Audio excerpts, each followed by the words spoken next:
kembali dengan Bu Nani dalam tema 1 subtema 2, selamatkan makhluk hidup hewan sahabatku. Apa kabar anak-anak? Bu Nani harap kalian semua dalam keadaan sehat walafiat dan siap untuk belajar hari ini. Tetap semangat. Dalam subtema 2, muatan pembelajaran ilmu pengetahuan alam, kita akan belajar tentang perkembangbiakan hewan. Siapa yang tahu apa tujuan hewan berkembang biak? Ya, yang pertama adalah untuk melestarikan jenisnya atau untuk memperbanyak keturunannya. Ada beberapa cara perkembangbiakan hewan. Yang pertama, bertelur atau ovipar, kemudian melahirkan atau vivipar. Yang ketiga adalah bertelur dan melahirkan atau disebut juga dengan ovovivipar. Dalam gambar bisa kalian lihat ada gambar seekor burung, ya. Bisa kalian sebutkan untuk ciri-ciri hewan yang berkembang biak dengan bertelur adalah tidak memiliki daun telinga dan mengerami telurnya. Contoh burung, ikan, reptil, dan katak. Yang kedua adalah hewan yang berkembang biak dengan cara melahirkan. Ciri-cirinya adalah memiliki daun telinga, kemudian seluruh tubuhnya ditutupi oleh rambut. Seperti tampak dalam gambar, itu adalah 2 ekor kelinci. Selain kelinci, sapi, kambing, kucing, lumba-lumba, dan landak juga berkembang biak dengan cara melahirkan. Masih banyak lagi contoh hewan yang berkembang biak dengan cara melahirkan yang bisa kalian lihat di sekitar rumah kalian. Kemudian hewan yang berkembang biak dengan cara ovovivipar atau melahirkan dan bertelur. Hewan tersebut memiliki ciri khusus. Contohnya ikan hiu, kuda laut, dan platypus.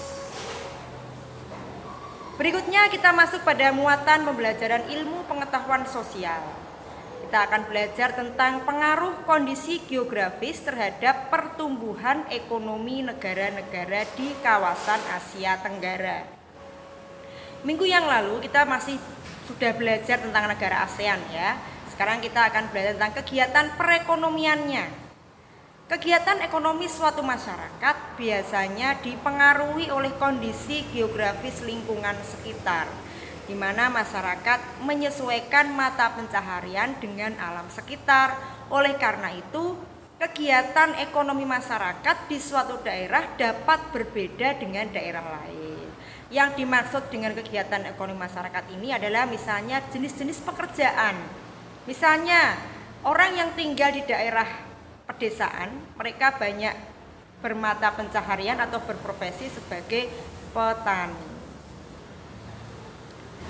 Dalam gambar itu adalah salah satu negara yang terletak di Thailand ya. Menurut kalian coba sekarang, kegiatan ekonomi apa saja yang dapat dilakukan di negara tersebut ya?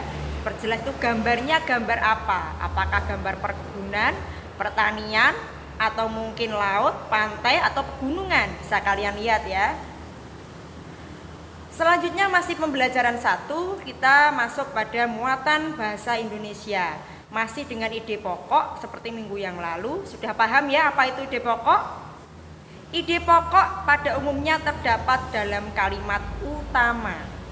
Saat mendengarkan laporan secara lisan, dengarkan dengan seksama agar kamu dapat menemukan ide pokok dan isi laporan dengan jelas. Ya, ini sebagai informasi ya. Jadi kalau misalnya ada bu guru menerangkan atau siapapun yang berbicara di depan, kalian sebagai pendengar harus mendengarkan secara seksama. Sehingga apabila ada tugas untuk menuliskan ide pokok, kalian bisa menulis dengan benar. Nah, itu ada gambar ikan hiu ya. Coba kalian amati. Oleh masyarakat Indonesia, ikan hiu hidupnya berkeliling di perairan laut tropis yang hangat. Bentuk kepala hiu ini memang seperti martil. Tahu martil ya? Sehingga membantu mereka membelokkan badannya dengan benar. Hewan ini bereproduksi dengan cara melahirkan seperti mamalia. Namun bedanya jika anak hiu martil setelah dilahirkan kemudian ditinggalkan untuk mengurus dirinya sendiri. Jadi mamalia itu ada yang tidak hanya hewan yang ditutupi rambut ya. Untuk yang di perairan itu adalah contohnya ikan hiu. Kemudian ada lagi mamalia yang bisa terbang. Siapa yang tahu? Iya betul, kelelawar atau disebut juga hewan nokturnal, yaitu hewan yang hidup di malam hari. Untuk pengamatan gambar tadi kalian bisa menulis apa ide pokok dari teks laporan tersebut dari ikan hiu. Ya. Kita masuk pada hari kedua atau pembelajaran kedua, yaitu muatan pembelajaran PPKN. Ya, bukan PPKM loh ya. Ini musim PPKM, kalian jangan salah dengar. PPKN, Pendidikan Kewarganegaraan. Kalau kemarin kita masuk sila ketiga, sekarang kita penerapan nilai-nilai sila keempat Pancasila. Tentunya kalian sudah tahu sila keempat bunyinya bagaimana, yaitu apa? Siapa yang tahu? Iya betul. Sila keempat mengandung makna pemerintahan dari rakyat, oleh rakyat, dan untuk rakyat dengan cara musyawarah untuk mencapai mufakat.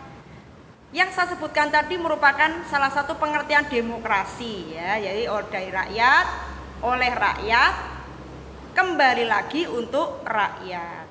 Musyawarah adalah suatu upaya bersama dengan sikap rendah hati untuk memecahkan persoalan guna mengambil keputusan bersama dalam penyelesaian masalah. Jadi setiap kali ada permasalahan harus dimusyawarahkan, jangan mengedepankan kepentingannya sendiri atau egois. Ya, paham ya? Nah, itu adalah contoh anak-anak yang sedang bermusyawarah dipimpin oleh bapak atau ibu guru kalian. Sekarang nilai-nilai yang terkandung dalam sila keempat Pancasila antara lain: 1.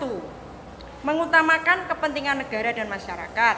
2. Tidak memaksakan kehendak kepada orang lain. 3. Mengutamakan musyawarah dalam mengambil keputusan untuk kepentingan bersama. 4. Menerima dan melaksanakan hasil musyawarah dengan rasa tanggung jawab, lapang dada ya, bisa menerima. Serta yang terakhir, yang kelima, melaksanakan musyawarah dengan akal sehat sesuai dengan hati nurani yang luhur.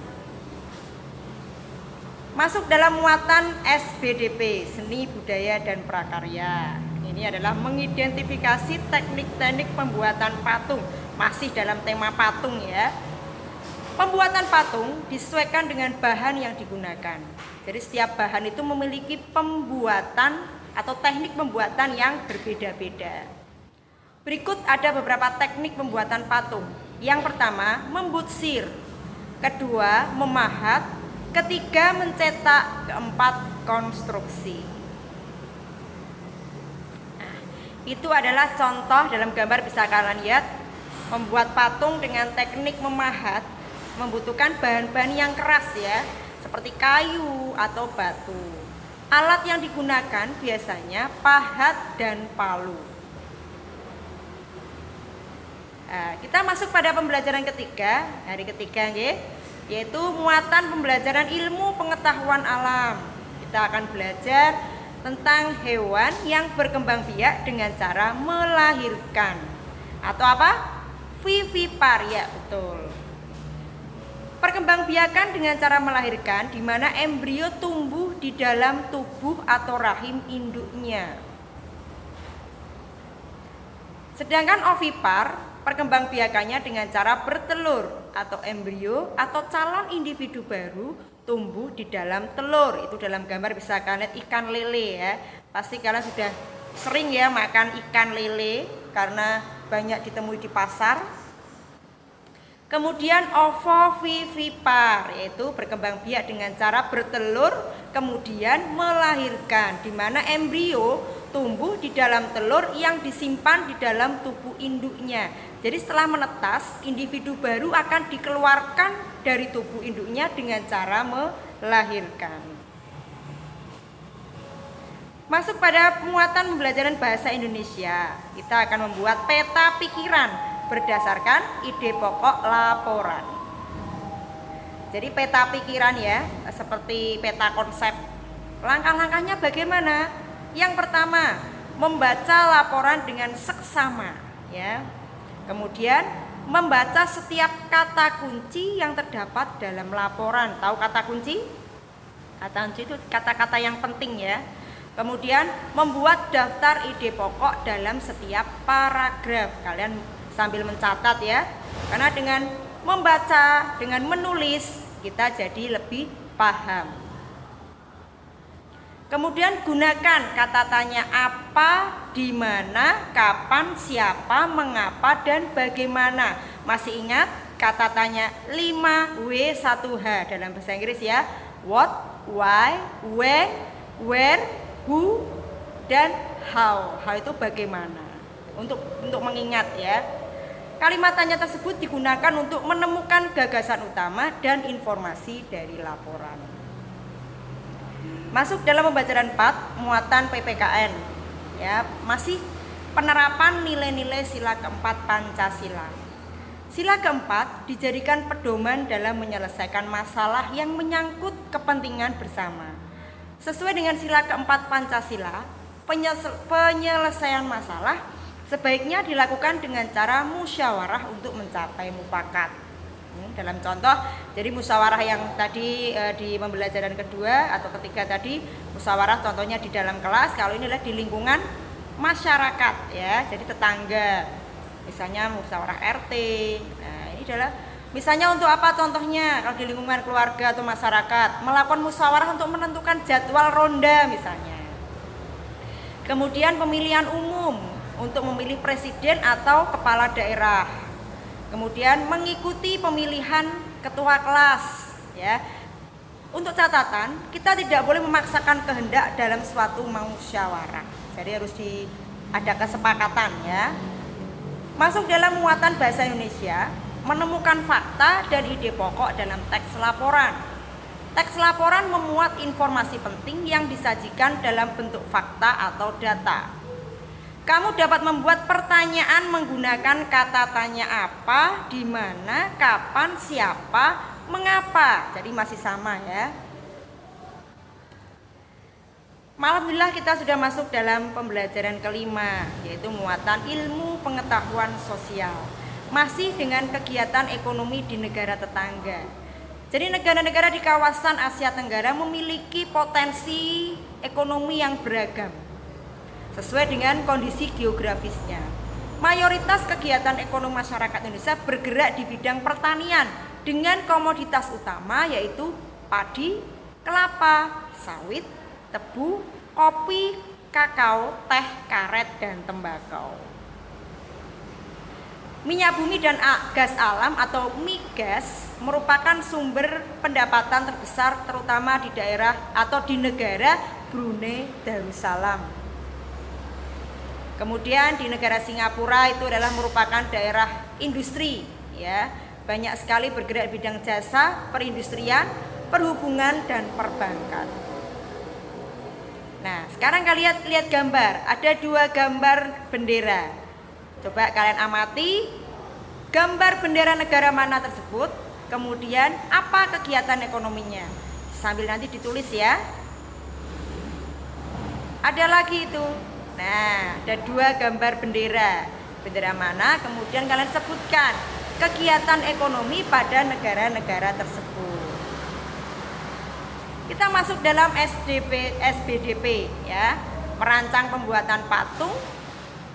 Bagaimana caranya?